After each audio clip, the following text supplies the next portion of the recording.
Olá, meus queridos, como estão? Bien, espero que estejam bem. Eu estou muito bem e muito bem agora por estar com vocês. E vamos seguir adelante com o conteúdo do capítulo 6. Gente, observem que na semana passada, eu iniciei o capítulo 6 com vocês e a gente viu metade do conteúdo. E hoje vamos finalizar esse capítulo, tá bom? E eu creio que semana que vem a gente já faça a correção. Então, a cada 3 semanas, a gente finaliza um conteúdo.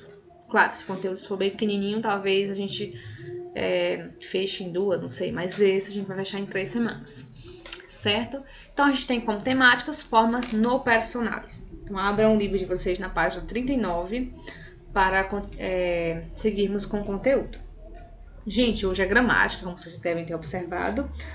E devem estar se perguntando, como assim formas não personais? O que é isso, professora? Como o nome já diz, formas não pessoais. Ou seja, essas formações verbais, elas não precisam, na verdade, não dependem, né, da formação, ou seja, da pessoa. Ou seja, não é aquela coisa, não precisa, por exemplo, primeira pessoa, Joe, então o verbo tem uma forma específica, igual a gente costuma ver. Então, quando a gente faz uma conjugação verbal, a gente tem o verbo na primeira pessoa, na segunda, na terceira, singular, plural, a gente tem todo aquele desenvolvimento, né, da conjugação do verbo. Quando a gente trata de formas não personais, significa que esse verbo, independente da pessoa da frase, ele vai seguir daquele jeito, ele não vai mudar. Ou seja, ele não depende da pessoa para ser o que ele é, tá bom? Então, vamos seguir adiante. Aqui temos formas não personais. El gerúndio, gente, só o acento aqui. É porque quando a gente digita, automaticamente o computador ele já faz as alterações como se fosse no português. Então, gerúndio no espanhol não tem o acento, então só, né, não leva em conta. El gerúndio é a forma invariável no personal del verbo, ou seja, a forma invariável do verbo, não personais do verbo. Suele denotar ação ou estados durativos. Então, ele costuma, né, toda vez que tem a palavra suele acompanhando um verbo, ele tem, ou seja, algo que tem, que acontece, tem frequência. Então, que costuma, né, ter ações ou estados durativos. Então, esses estados durativos, esses momentos durativos, né, tem uma determinada frequência, digamos assim. Por exemplo, há que escrever seguindo as regras gramaticales. Então, eu estou dizendo, tem que seguir escrevendo, né? Tem que escrever seguindo as regras gramaticais. Então, se eu tenho que seguir escrevendo, eu tenho uma frequência para escrever. Então, por isso que tem estados durativos, momentos. Tá bom, pessoal?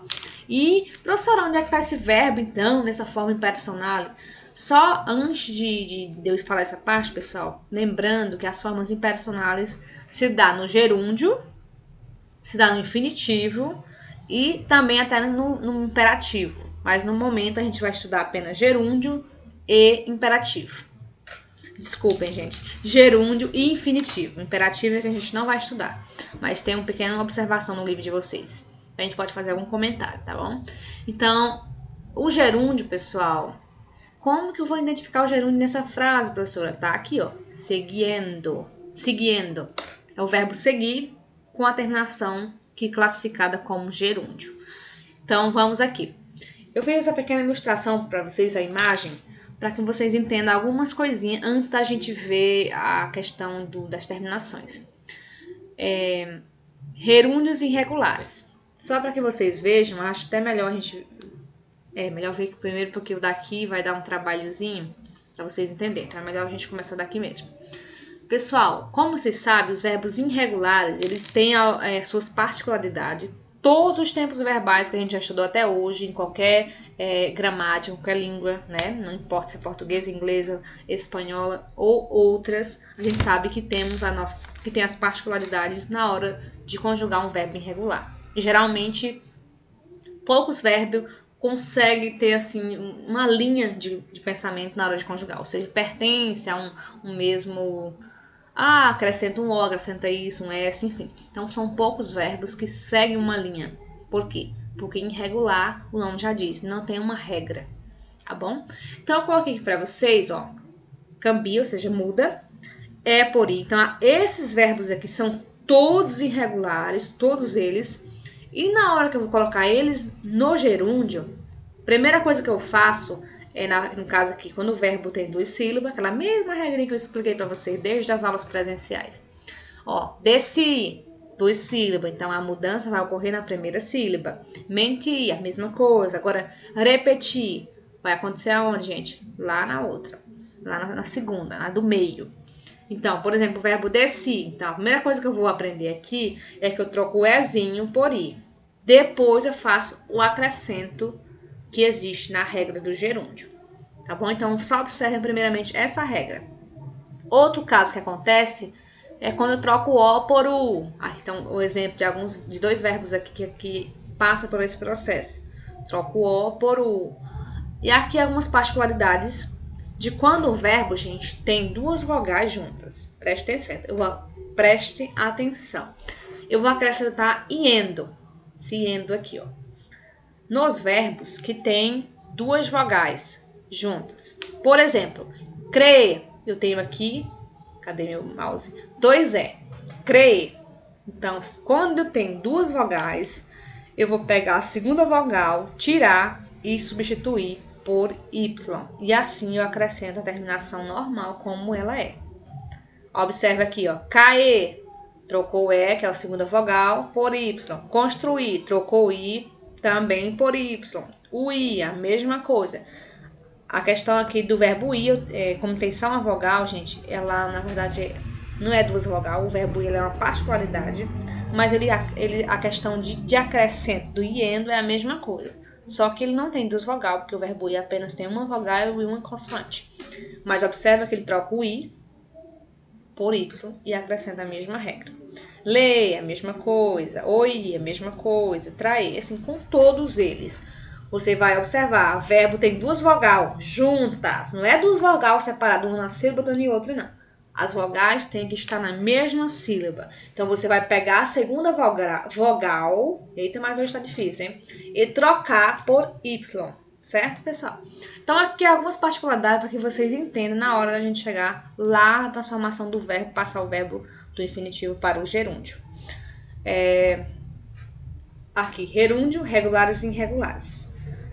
Pessoal, preste atenção, que foi uma imagem que eu peguei, né, da internet, mas todos os verbos que estão sendo retratados aqui estão irregulares. Então, eu peguei esse aqui e coloquei como os verbos regulares. Mas, primeira coisa para aprender do gerúndio. Eu vou observar a terminação do verbo. Eu digo o verbo no infinitivo. Tipo, cantar. Qual é a terminação do verbo, professora? AR. Comer. Qual é a terminação do verbo, professora? ER. Viver. Qual é a terminação do verbo? IR. Então, é essa terminação que eu estou me referindo. Então, por exemplo, eu vi lá o verbo, por exemplo, o verbo banhar. Eu vi que ele terminou em AR. Então, qual é a regra para os verbos que terminam em AR regulares? Eu vou acrescentar o ando, tá bem aqui, pessoal, ó, ando. Então, eu tenho banhar, né? Tiro o AR e coloco ando. Então, fica banhando. Aí eu tenho aqui o verbo comer. Como é que fica, professora? Gente, só mais um detalhezinho. Os verbos que terminam em ER e IR, todos os verbos regulares e irregulares, os irregulares, vai ter aquelas mudanças no início que vocês viram. Trocar E por I, trocar não sei o que, aquelas coisinhas que vocês viram no slide anterior. Mas, observe que a terminação iendo tem todos eles. Ou ando, não importa, todos eles vão ter. A terminação não muda, continua a mesma. Só para que vocês vejam, só voltar ao slide. Observa aqui, ó, iendo, porque o verbo terminou em IR. Deixa eu ver se eu tenho aqui um verbo com ER. Aqui é R, mas aqui faz parte de outra regra. Enfim, aqui não tem, pessoal, mas observa que quando o verbo termina em R, também fica iendo. Então, ER e IR, põe iendo. AR, ando, tá bom? Então, eu tenho aqui comer, comendo. Bebi, bebendo. Tá certo, pessoal? Então, é bem simples. Regular, observou essa terminação aqui, só seguir ela. Tira o AR, coloca ando. Tira o ER, coloca iendo. Tira o IR, coloca iendo também. Aí, nos irregulares, como vocês já sabem, a mesma terminação, tchan, tchan, tchan. e com essas pequenas mudanças, que é o caso dessas regras aqui, ó. Troca E por I, troca O por U, né? Cambia a última vogal por iendo. Vocês conseguiram entender, pessoal? Então é isso. Quando eu chego aqui na forma infinitiva, lembrem que as formas não personais é gerúndio e infinitivo. Então a gente viu gerúndio. Agora vamos ao infinitivo. Então o infinitivo ele é bem tranquilo, né? Ele não tem nenhum bicho de 7 cabeças, é bem super tranquilo. Então que diz o seguinte, na página 40, tá? Se você quiser acompanhar, na página 40. Assim como el gerúndio pode exercer outras funções, a forma nominal infinitiva também pode ser usada como substantivo. Vocês observaram que a gente tem um gerúndio de várias formas na hora de colocar ele no gerúndio. Terminação ando, iendo, então todo aquele processo. No infinitivo, você sabe que no infinitivo é o verbo está na sua forma normal, sem ser conjugado. A única coisa no infinitivo que pode acontecer é uma forma nominal. Como assim, professora? Um verbo ele se tornar substantivo, como é o caso aqui, ó. Assim como no gerúndio pode exercer outras funções, ou seja, assim como no gerúndio pode exercer outras funções, como vocês observaram, a forma nominal infinitiva também pode ser usada como substantivo.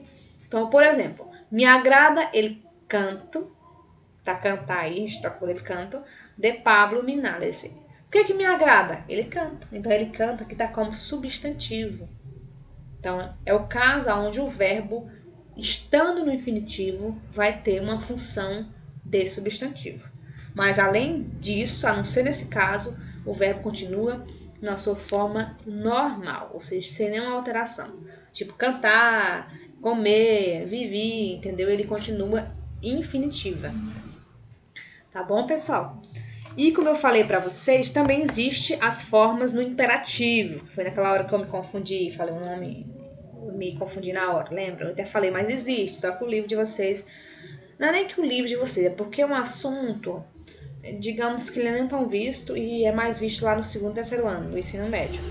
Mas também existem os verbos que estão no infinitivo e é acompanhado por, como é que eu posso explicar? Por pronomes que identificam verbos no imperativo. Por exemplo, aí nesse quadrinho orro, na página 40, está dizendo aí, ó, ele infinitivo, como ele gerúndio e ele imperativo, também obriga ele uso empítico de los pronombres. Exemplo, lavar-se. Esse aqui é um verbo, desculpem, novamente, é um verbo no infinitivo, lavar, quer dizer, levar, e apenas eu acrescento se.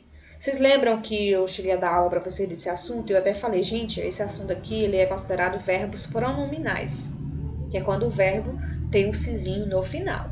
Eu acho que eu já cheguei a falar disso na turma de vocês. E observa como é que ele fica no imperativo.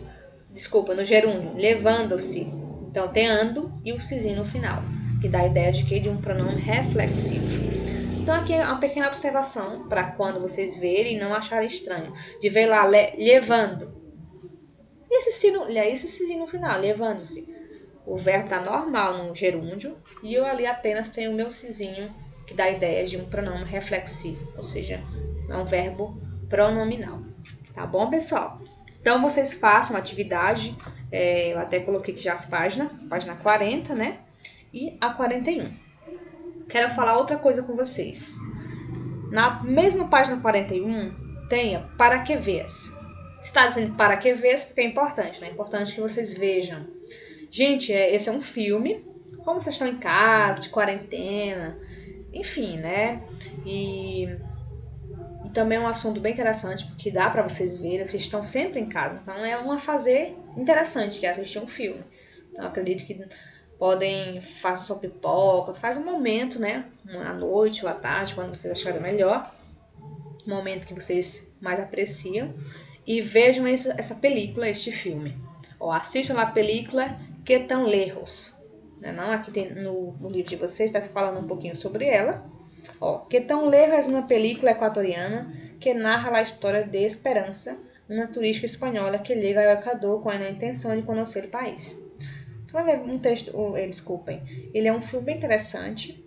Teresa Estudiante, tem um pouquinho do resumo, né? Mas vocês vejam essa película, este filme, e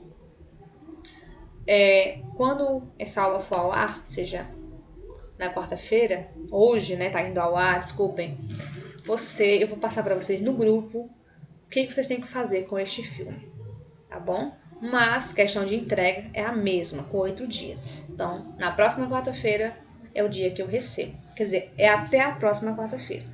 Porque é claro que vocês podem fazer com antecedência e me enviar, certo? Mas aí eu vou falar no grupo para vocês o que vocês vão fazer ao assistir esse filme. Então, tem que assistir porque ele vai ser como um visto, seria como um maisinho para vocês lá nas tarefas. Tá bom, gente? Então, ótimos estudos. Qualquer dúvida, me perguntem. Não se hesitem em mandar mensagem, perguntar. Tirem suas dúvidas, respondam, me enviem, tá bom? Até mais. Então, um abraço. Hasta la próxima semana. Hasta luego.